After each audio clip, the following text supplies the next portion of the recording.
जुनूबी भारत के दौरे पर वज़ीर आज़म ने कर्नाटक के शिवमोगा में जलसे आम से किया खिताब। कहा, बीजेपी की अवलीन तरजीह गरीबों की फलाह बहबूद और ताकतवर भारत बनाना है।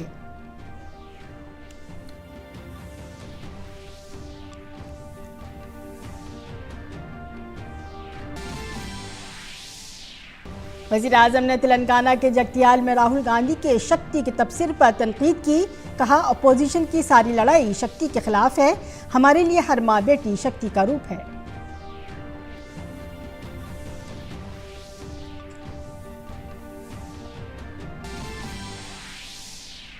इलेक्शन कमीशन ने 6 रियासतों में दाखिला सेक्रेटरी को हटाने के अहकाम किए जारी। मिजोरम, हिमाचल प्रदेश में जनरल एडमिनिस्ट्रेटिव डिपार्टमेंट के दाखिला सेक्रेटरी को भी हटाया गया। मगरबी बंगाल के डीजीपी को हटाने के अहकाम भी जारी। इंतखाबी बॉन्ड मामले में सुप्रीम कोर्ट में समाअत। अदालत ने स्टेट बैंक ऑफ इंडिया से बॉन्ड से मुताल्लिक मुकम्मल मालूमात देने को कहा। एसबीआई को जुमेरात की शाम 5 बजे तक हलफनामा दाखिल करना होगा। नीतीश कुमार बिहार में इत्तेहाद पर बातचीत के लिए आज दिल्ली आएंगे, जबकि बीजेपी की मरकजी इलेक्शन कमेटी उम्मीदवारों के नामों पर हतमी फैसला करेगी। अपोजिशन इत्तेहाद की इत्तेहादी जमातों के दरमियान सीटों की तकसीम पर रस्साकशी जारी। मगरबी बंगाल में हादसे पर बीजेपी का हमला। कहा, ममता बनर्जी की सरपरस्ती में की जा रही गैर कानूनी तामीरात हादसे की बनी वजह। अहलकारों के बजाय वज़ीर आला ने खुद ही मुआवजे का ऐलान करके इंतखाबी ज़ाब्ते अखलाक की धज्जियां उड़ाईं। सुप्रीम कोर्ट ने दिल्ली के साबिक वज़ीर सतिंदर जैन की जमानत की दरख्वास्त की मुस्तरद। फौरी तौर पर खुद सुपुर्दगी का दिया हुक्म। सतिंदर जैन तिब्बी बुनियादों पर गुज़श्ता 10 माह से जेल से बाहर थे। रूस में दोबारा पुतिन की हुकूमत। सदारती इंतखाबात में जीत के बाद पुतिन ने कहा, रूसी फौज को मजीद मजबूत बनाएंगे।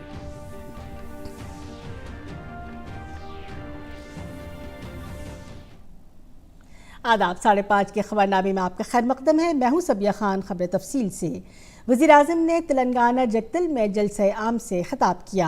उन्होंने अपोजिशन इत्तेहाद इंडिया अलायंस को हदफ तनकीद बनाया।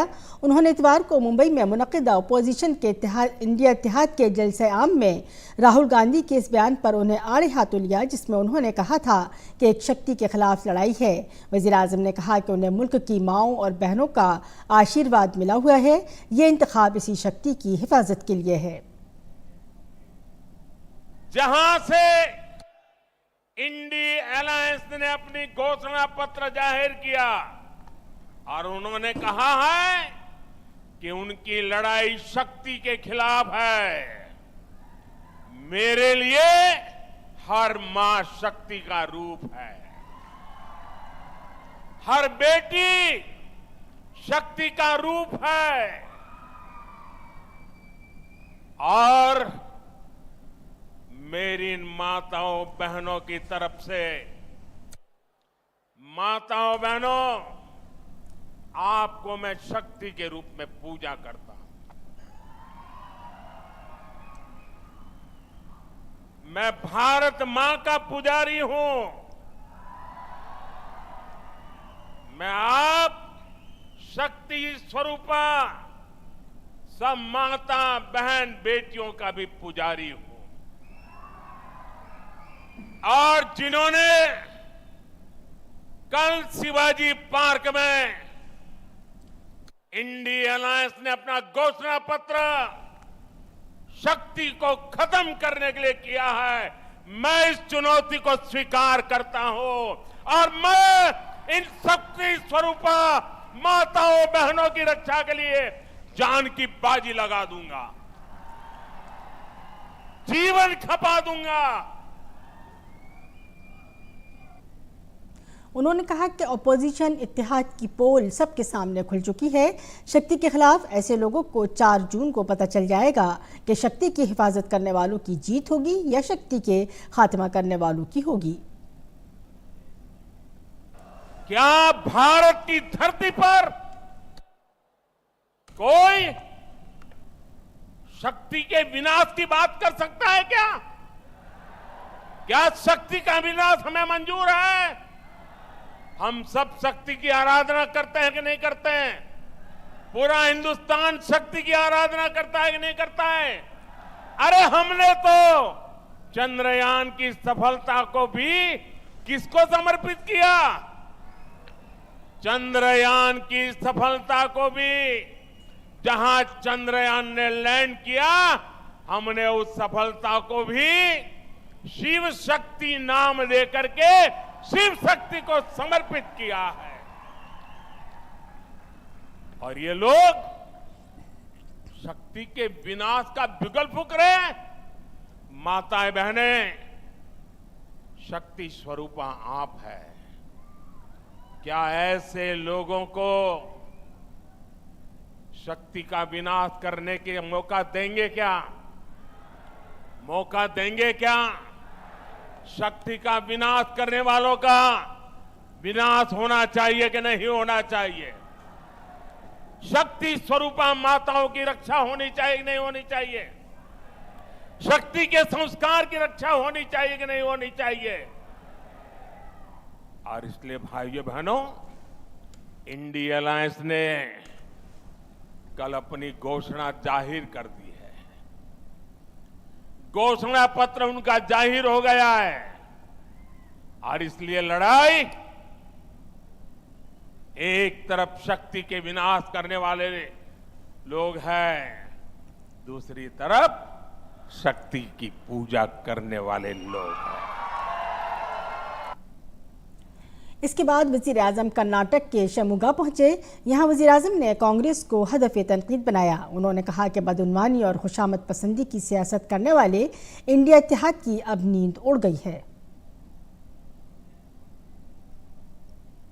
इनकी लूट इतनी बढ़ गई है कि सरकार चलाने के लिए पैसे तक नहीं बचे। और इस लूट में भागीदार बनने की होड़ मची हुई है। कोई यहां सीएम इन वेटिंग है, कोई यहां फ्यूचर सीएम एस्पिरेंट है, कोई यहां सुपर सीएम है, कोई यहां शैडो सीएम है। और इतने सारे सीएम के बीच एक दिल्ली के कलेक्शन मिनिस्टर भी है। कांग्रेस की इस करतूत का नुकसान कर्नाटका के लोगों को उठाना पड़ रहा है। कुछ ही महीनों में कांग्रेस की सरकार ने कर्नाटका की साख को बहुत बड़ा धक्का लगा दिया है। मैं कांग्रेस के प्रति कर्नाटका के लोगों का आक्रोश देख रहा हूं। अयोध्या में श्री राम जन्मभूमि मंदिर के चीफ पुजारी आचार्य सतिंदर दास ने कांग्रेस लीडर राहुल गांधी के शक्ति के बयान पर कहा कि उनके बयान से जाहिर होता है कि कांग्रेस पार्टी मुसलमानों की पार्टी बन गई है। उन्होंने कहा कि राहुल गांधी हिंदू मुखालिफ हैं। उन्होंने भगवान राम के वजूद को उन्हें ख्याली करार दिया और इसी वजह से भारत ने उन्हें अपना लीडर मानने से इनकार कर दिया है। वो स्वयं घोषित कर रहे हैं कि हमारी पार्टी मुस्लिम पार्टी है और उनके खानदान भी वैसे मुस्लिम हैं। तो पारसी से उनके माता के विवाह हुआ था, उन्हीं के लड़के हैं। तो वो तो हिंदू के विरोध में है ही हैं, हिंदू से लड़ते ही हैं। आज से नहीं, जब उनके हमारे पूज्य भगवान श्री राम को भी नकार दिया, काल्पनिक कह दिया। तो ऐसी स्थिति में जो कह रहे हैं वो सही है कि वो हिंदू नहीं हैं, हिंदू विरोधी हैं, लड़ रहे हैं हिंदू से, तो हिंदू से लड़ते रहें। और जो भारत हमारा हिंदुस्तान है, इसीलिए भारत ने उनको नकार दिया है और वह सड़क पर घूम रहे हैं और सड़क पर घूमते रहेंगे। बीजेपी के कौमी जनरल सेक्रेटरी तरुण चुग ने कांग्रेस लीडर राहुल गांधी के शक्ति तबसरे पर तनकीद करते हुए कहा कि राहुल गांधी भारत को इटली के गैर मुल्की चश्मे से देख रहे हैं। वो मुल्क को बदनाम करने और इंतशार पैदा करने की कोशिश कर रहे हैं। वो मुसलसल कभी फौज की, कभी मजहब की, कभी मुल्क की और कभी मुल्की अदारों की तौहीन करते हैं। इटली के विदेशी चश्मे से राहुल गांधी भारत को देख रहे हैं और देश के इंस्टीट्यूट्स को, देश के सनातन को, देश के धर्म को, हिंदू धर्म को बदनाम करने की, भ्रम पैदा करने की नापाक कोशिश लगातार कर रहे हैं। और ये बदनाम करने के और भ्रम पैदा करने के, झूठ बोलने के हैबिचुअल ऑफेंडर हैं। कभी सेना का अपमान करते हैं, कभी धर्म का अपमान करते हैं, कभी देश का अपमान करते, देश की संस्थाओं का अपमान करते, स्वतंत्रता सेनानियों का अपमान करते, शहीद सैनिकों का अपमान करते, भारत, भारतीयता, सनातन, हिंदू धर्म, हिंदू संस्थाएं, भारतीय संस्थाएं, भारत की तरक्की, उससे इनको खास तरह की कोई एलर्जिक है। कोयम्बटूर में वज़ीर-ए-आज़म के रोड शो के बारे में तमिलनाडु बीजेपी के सदर के अन्नामलाई ने कहा कि वज़ीर-ए-आज़म मोदी के दौरे को लेकर लोगों में काफ़ी जोश व खरोश है। उन्होंने कहा कि वज़ीर-ए-आज़म मोदी जब भी चेन्नई आते हैं, चेन्नई के लोग उनका शानदार इस्तकबाल करते हैं। उन्होंने बताया कि ये रोड शो तकरीबन 3 किलोमीटर का होगा। अपने दौरे के दौरान वज़ीर-ए-आज़म 14 फरवरी 1998 के धमाके में जान गंवाने वालों को भी खराज अकीदत पेश करेंगे। A very specific road show that is happening, not a public meeting. And the people of Coimbatore are already turning up in big numbers, historic numbers. And this we call in Tamil as Makkal Darisana Yatrai, meaning Pradhamar is here to take blessings of people. Makkal Darisana Yatrai. So Pradhamar will meet people. Honorable Prime Minister is taking blessings from the people of Coimbatore. It will be historic, truly historic. It has got a lot of significance. The whole road show, 3-kilometer area. In fact, the ending point, this is the place where 1998 a bomb blast has happened, and the Honorable PM is paying his tribute to all the people who have lost their life February 14, 1998, and it carries a lot of emotional significance to the people of Coimbatore. Election commission of India ने 6 रियासतों यानी गुजरात, उत्तर प्रदेश, बिहार, झारखंड, हिमाचल प्रदेश और उत्तराखंड में दाखिला secretary को हटाने के अहकाम जारी किए हैं। इसके अलावा मिजोरम और हिमाचल प्रदेश में जनरल एडमिनिस्ट्रेटिव डिपार्टमेंट के सेक्रेटरी को भी हटा दिया गया है। इलेक्शन कमीशन ने मगरबी बंगाल के पुलिस डायरेक्टर जनरल को हटाने के लिए भी ज़रूरी कार्रवाई की है। हिमाचल प्रदेश के 6 बागी कांग्रेस एमएलए की दरखास्त पर सुप्रीम कोर्ट ने स्पीकर के दफ्तर और असेंबली सेक्रेटरीट को नोटिस जारी किया। कांग्रेस के बागी अरकान असेंबली ने खुद को नाअहल करार देने के स्पीकर के फैसले को सुप्रीम कोर्ट में चैलेंज किया है। स्पीकर ने बजट के दौरान ऐवान में न आने पर चेतन शर्मा, सुधीर शर्मा, आईडी लखनपाल, देवेंद्र भिट्टू, राजेंद्र राणा और रवि ठाकुर को नाअहल करार दे दिया है। सुप्रीम कोर्ट ने एमएलए की नाअहली पर फौरी तौर पर रोक लगाने से इनकार कर दिया है। इस मामले की समाअत मई के दूसरे हफ्ते में होगी। सुप्रीम कोर्ट ने एसबीआई को इंतखाबी बॉन्ड की तमाम तर तफसीलात इलेक्शन कमीशन को दस्तयाब कराने की हिदायत दी है। सुप्रीम कोर्ट ने स्टेट बैंक ऑफ इंडिया को हिदायत दी है कि इंतखाबी बॉन्ड मामले में हर बॉन्ड का नंबर भी इलेक्शन कमीशन को सौंपे, जिसमें रेडियम शुदा बॉन्ड, मुनफरिद हरूफ नंबर और सीरियल नंबर वगैरह शामिल हैं।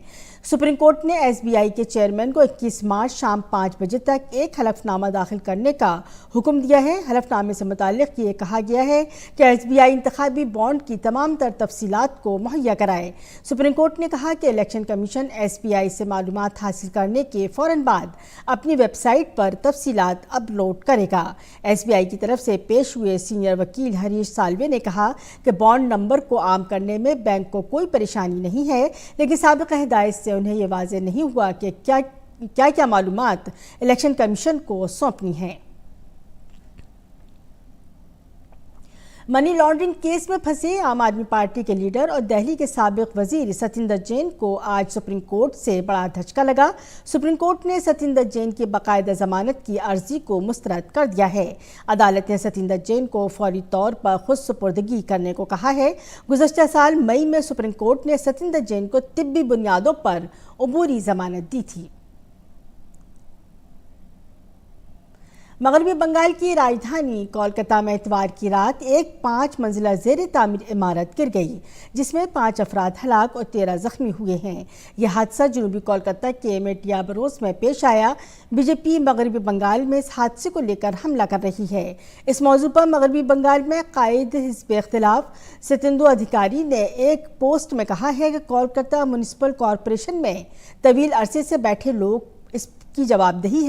लोगों पर इसकी जवाबदेही है, क्योंकि 5 मंजिला इमारत ताश के पत्तों की तरह जमीन बोस हो गई। 2010 से टीएमसी कोलकाता म्यूनिसिपल कॉरपोरेशन के कंट्रोल में है। मकामी काउंसलर, प्रमोटर्स और मकामी पुलिस के दरमियान मिली भगत से कोलकाता में 5000 से जायद आबी ज़खायर गैर कानूनी तौर पर भरे जा चुके हैं और प्लॉटों पर गैर कानूनी इमारतें तामीर की जा रही हैं। जाए वकूअ टीएमसी के मेयर फरहाद हकीम का हल्का है और सिर्फ उनके गार्डन रिज एरिया में ऐसी 800 से जायद गैर कानूनी तामीरात मौजूद हैं। शुभेंदु अधिकारी ने मकामी काउंसलर शम्स इकबाल की फौरी गिरफ्तारी का भी मुतालबा किया और टीएमसी लीडर शम्स इकबाल को गैर कानूनी तामीरात का बेताज बादशाह भी कहा है। शुभेंदु अधिकारी ने मरने वालों और जख्मियों के लिए दी जाने वाली इमदाद की रकम को कम करार देते हुए उसे बढ़ाने का मुतालबा किया है। बीजेपी लीडर सतेंद्र अधिकारी ने इलेक्शन कमीशन से मुतालबा किया है कि मुआवजे की रकम का कोई भी ऐलान सिर्फ अहदेदारों के जरिए किया जाना चाहिए, क्योंकि रियासत में इंतखाबी ज़ाब्ता अखलाक नाफिज है। बीजेपी के तर्जुमान शहजाद पूनावाला ने हिंदू मजहब में शक्ति के बारे में कांग्रेस लीडर राहुल गांधी के बयान पर सख्त एतराज़ किया है। उन्होंने कहा कि राहुल गांधी का बयान उनकी ख़वातीन मुखालिफ ज़हनियत को जाहिर करता है। बीजेपी के तर्जुमान ने कहा कि कांग्रेस पार्टी की हिंदुओं की मुखालिफत की एक तवील तारीख है। वोट बैंक के लिए अपोजिशन का एजेंडा सिर्फ हिंदुओं की मुखालिफत और गालियाँ देना है। ठाकरे जी के सामने शिवाजी मैदान में कहते हैं कि हिंदू धर्म में शक्ति शब्द है, हम इस शक्ति के खिलाफ है, हम इस शक्ति से लड़ रहे हैं। मतलब कि हिंदू विरोध किस प्रकार से आज फैल चुका है पूरे इंडी गठबंधन में। उदयनिधि स्टालिन बोलते हैं सनातन को समाप्त करो, ए राजा कहते हैं हम प्रभु श्री राम के खिलाफ लड़ेंगे, हम उनके दुश्मन हैं।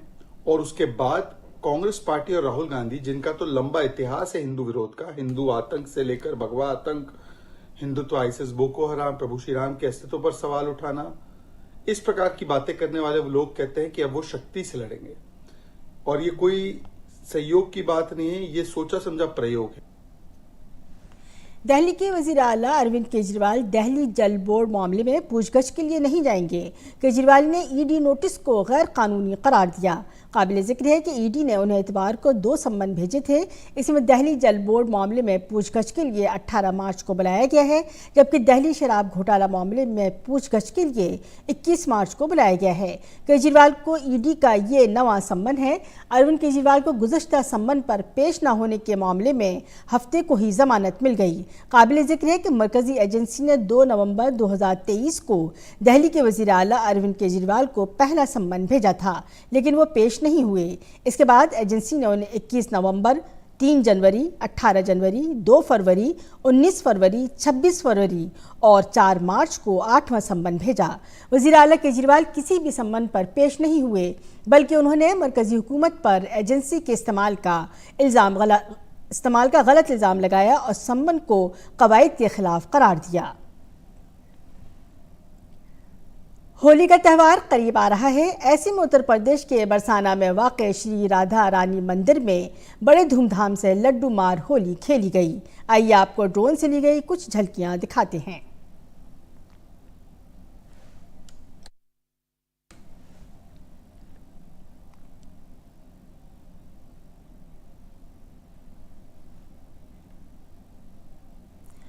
अगस्ता वेस्टलैंड हेलीकॉप्टर घोटाले के मुलजिम क्रिश्चियन मशील को सुप्रीम कोर्ट से कोई राहत नहीं मिली।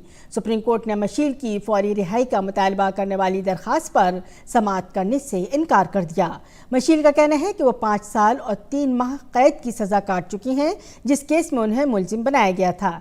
2014 की तरमीम से पहले ज़्यादा से ज़्यादा सज़ा सिर्फ 5 साल हो सकती थी। अदालत ने कहा कि हम आर्टिकल 32 के तहत इस पर दरख्वास्त नहीं सुन सकते, आप जमानत की दरख्वास्त दायर करें। बीजेपी लीडर हरीश खुराना ने कहा है कि आम आदमी पार्टी के कौमी कन्वीनर अरविंद केजरीवाल ईडी के सामने पेश नहीं हो रहे हैं, ये कहकर वो कानून की तौहीन कर रहे हैं। फिर अरविंद केजरीवाल ने साबित कर दिया कि उनको कानून के प्रति कोई सम्मान नहीं है। दिल्ली जल बोर्ड के एक मामले के तहत उनको ईडी ने सम्मन दिया और वो जानबूझकर उसको ईडी के सम्मन को इवेट कर गए और हाजिर नहीं हो रहे।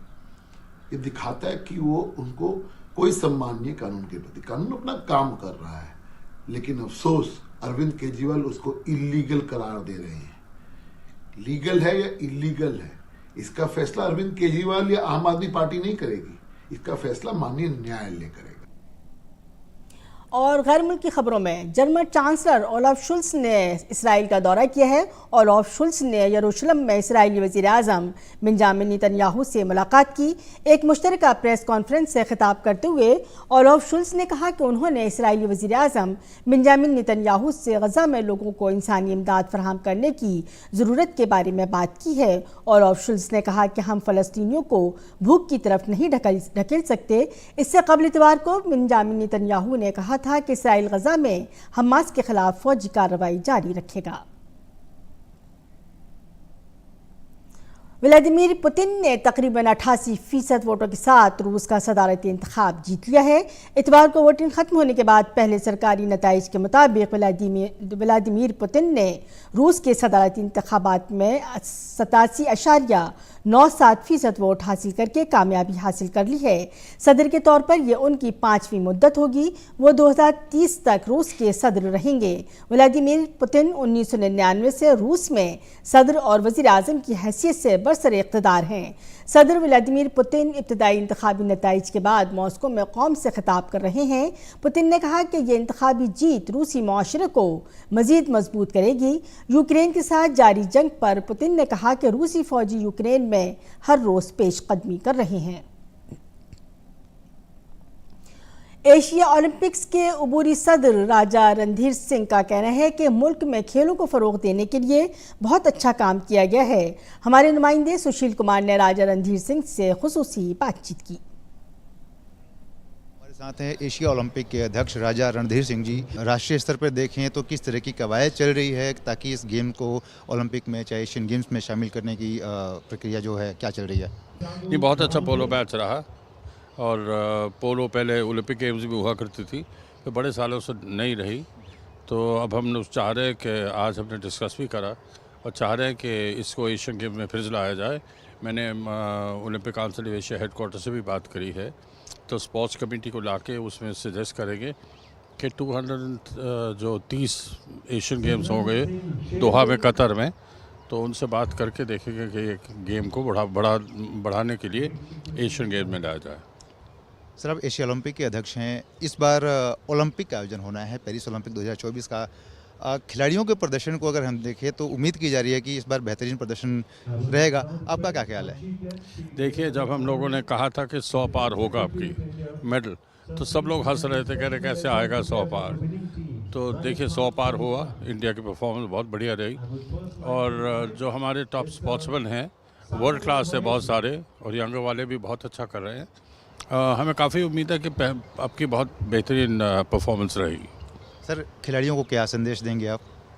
नहीं, सब दिल लग के काम करें, पढ़ाई मैंने मतलब खूब दिल लग के प्रैक्टिस करें और कोचिंग अच्छी से ले। फैसिलिटीज़ गवर्नमेंट ऑफ इंडिया बहुत बढ़िया दे रही है। आपके पास एक प्राइम मिनिस्टर हैं जिनको खेलों का बड़ी दिलचस्पी है और उसमें खूब रुचि रखते हैं। तो ऐसे आदमी हों आपके साथ तो आपको सपोर्ट तो मिलती है खेलों के लिए। सर, आप लंबे समय से खेलों से जुड़े रहे हैं, तमाम तरह की प्रतियोगिताएं में आपने पार्टिसिपेट किया हुआ है। पहले के मुकाबले आज का जो परिदृश्य है देश में खेलों को लेके, इसके बारे में आप क्या कहेंगे? बहुत फ़र्क है, बहुत ही ज़्यादा फ़र्क है। और ख़ास तौर से अपने टोक्यो गेम्स के बाद जो इज़्ज़त खिलाड़ियों को मिली है उसका रिज़ल्ट आपने एशियन गेम्स का हांगझाओ में भी देखा और बहुत इंटरेस्ट बढ़ गया लोगों में। इंटरेस्ट आप मीडिया ने, प्रेस ने सारा कुछ करके इतनी पब्लिसिटी करी खिलाड़ियों की और प्राइम मिनिस्टर का आशीर्वाद रहा तो बहुत फ़र्क हो के मैं समझता हूँ इससे बेहतर कभी भी हमारी नहीं हुई थी। नेशनल गेम्स आपने हर साल एक दफ़ा करा दिए, जो 7-7 साल पड़े थे अब हर साल हो रहे हैं धड़ाधड़। और खेलो इंडिया भी बहुत काम कर रही है अब, तो हर साइड से this gain all the time. Sir, infrastructure की अगर बात करें तो बेहतरीन काम हो रहा है, खिलाड़ियों को हर चीज़ प्रोवाइड कराई जा रही है, स्पोर्ट्स साइंस बढ़ रहा है, डाइट पे काम हो रहा है, ज़मीनी स्तर पर खिलाड़ियों को तलाशने और उनको तराशने का भी काम हो रहा है ताकि वो बड़े मंच पे जाके प्रदर्शन करें। नहीं, बहुत ही अच्छा है जो इंफ्रास्ट्रक्चर बन गया और जो सुविधा खिलाड़ी को मिल रही है, इंटरनेशनल ट्रेनिंग हो, इंटरनेशनल कोचेस हों, जो भी कुछ है उसके लिए सब गवर्नमेंट ऑफ इंडिया तैयार है और स्पॉन्सर भी आ रहे हैं बहुत। अब जब देश में आपके प्राइम मिनिस्टर आपको इंटरेस्ट दें तो सारी जो बड़ी बड़ी कंपनीज हैं वो भी सब देख रहे हैं कि सब सपोर्ट सिस्टम मिल रहा है सबको, खिलाड़ियों को, तो उस तरीके से अब आप देखेंगे, रिजल्ट देखेंगे। ये थे राजा रणधीर सिंह जी, जिनका साफ तौर पर कहना है कि देश में खेलों को बढ़ावा देने के लिए जमीनी स्तर पर काम हो रहा है, खिलाड़ियों को हर सुविधाएं मुहैया करा जा रही हैं, चाहे वो इंफ्रास्ट्रक्चर हो, चाहे स्पोर्ट्स साइंस हो, चाहे डाइट हो, हर चीज़ पर काम हो रही है। और इसी के साथ 5:30 का खबरनामा अपने इख्तिताम को पहुंचा। इजाज़त दीजिए, आदाब।